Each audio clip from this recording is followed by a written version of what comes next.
Hi, I'm Charlotte Leisman. Welcome back. Today we're talking about Gothic lore. So we're going to talk about one of the most, if not the quintessential Gothic movie, which is, of course, The Crow with Brandon Lee.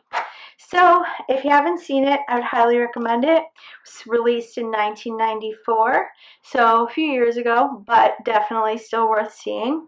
To summarize it, the movie takes place in Detroit on what we would call Devil's Night. So I am from Michigan and I was born in Detroit, but a lot of people, surprisingly, don't know about Devil's Night, which is a huge thing in Detroit. And essentially, it's when people throughout the city set fire to everything for whatever reason. And in recent years, the city government has rebranded it as Angels Night to try to cut down on some of the fires and the crime and whatnot, which I think works. I'm not sure.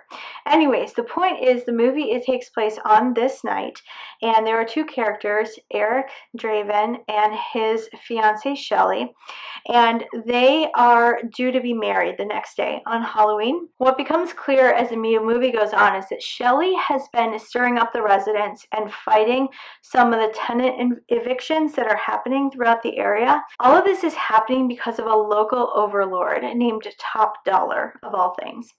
So what happens is Top Dollar is extremely angry with Shelley for all that she's doing to oppose him, and so he sends a gang of 4 guys, his goons, to basically shut her down. So they break into Shelley and Eric's apartment and they beat and rape Shelley and they kill Eric, and what happens is Shelley ends up dying later after the fact. But that's not the end of Eric and Shelley's story, though. And there's a young girl who was friends with both Eric and Shelley, and her name is Sarah. So Sarah says this at the beginning of the movie. She says, people once believed that when someone dies, a crow carries their soul to the land of the dead.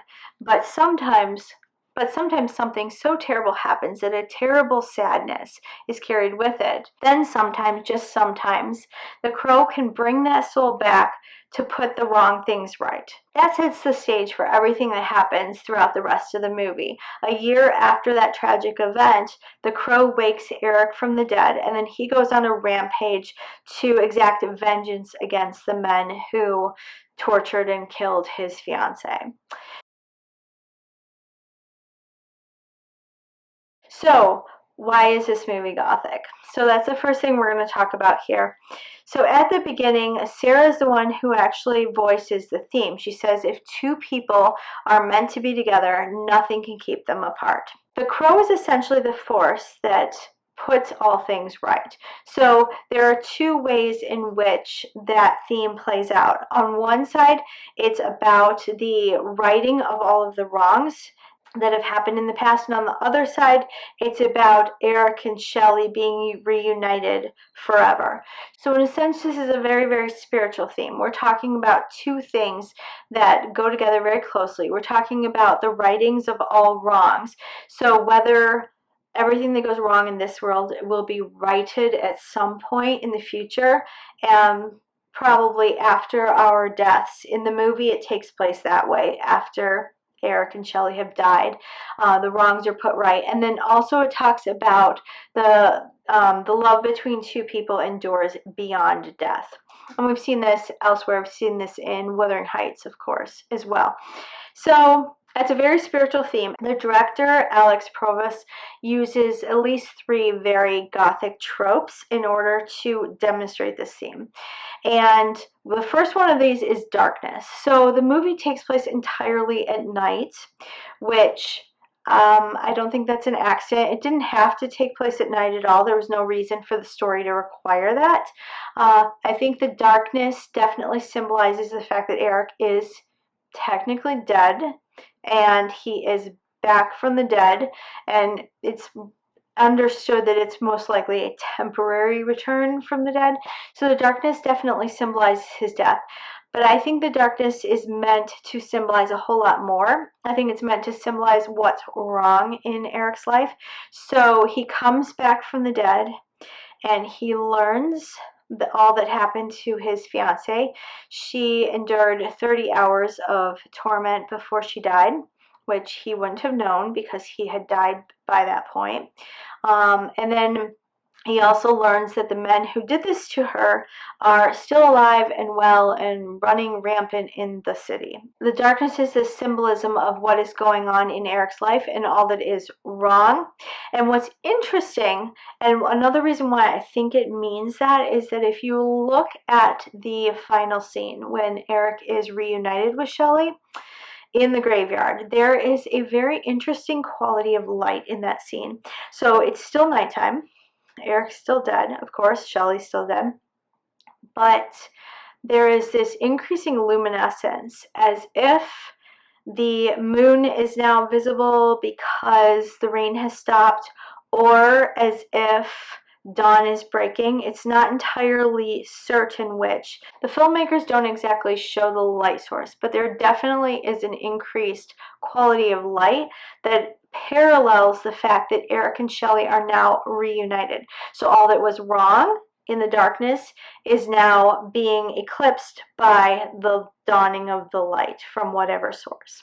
So secondly, he uses stormy weather. So often in Gothic writing, we'll put darkness and stormy weather together, but I think the stormy weather actually plays a slightly different role, so I am talking about it separately. So the stormy weather, it rains throughout most of the movie, and I think that the rain parallels definitely the reign of terror. I totally intend the pun there. So there is this reign of terror in the city by these thugs, and then there is this rainy weather, and I think that the two are meant to play off of one another. And I think that partly because as soon as the thugs are put down, the rain stops.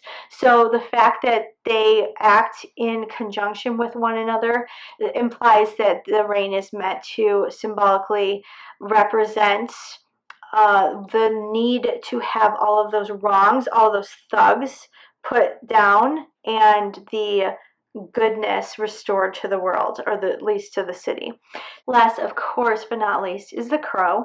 So the crow reminds us a lot of Edgar Allan Poe's poem, The Raven. In that poem, the raven symbolizes Edgar's reminder and constant awareness of his loss, of his love, Lenore.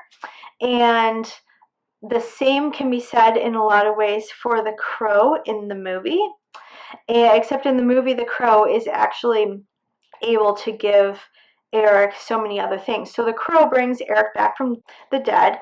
It gives him almost an omniscient ability to see certain characters and what they're doing, namely these bad people. So the crow is giving Eric a very selective view into these thugs' actions so that he can go and hunt them down and destroy them. And the crow is giving him temporarily immortality. So the crow is Eric's link between life and death. On my author website, charlotteleastman.com, I wrote a blog post on how Gothic writing often makes the B plot tangible.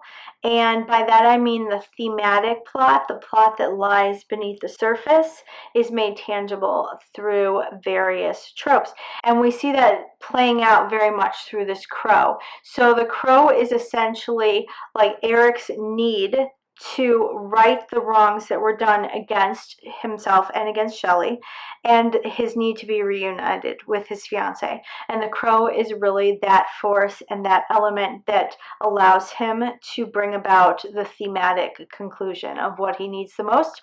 So if you look at this movie, what you see is a very spiritual theme about the need for justice and the need for wrong to be made right at some point. And you see a theme about immortality of love. And then on the backs of that, you see tropes that really feed into that and really build up that theme and demonstrate it. So that's something I see sometimes these days.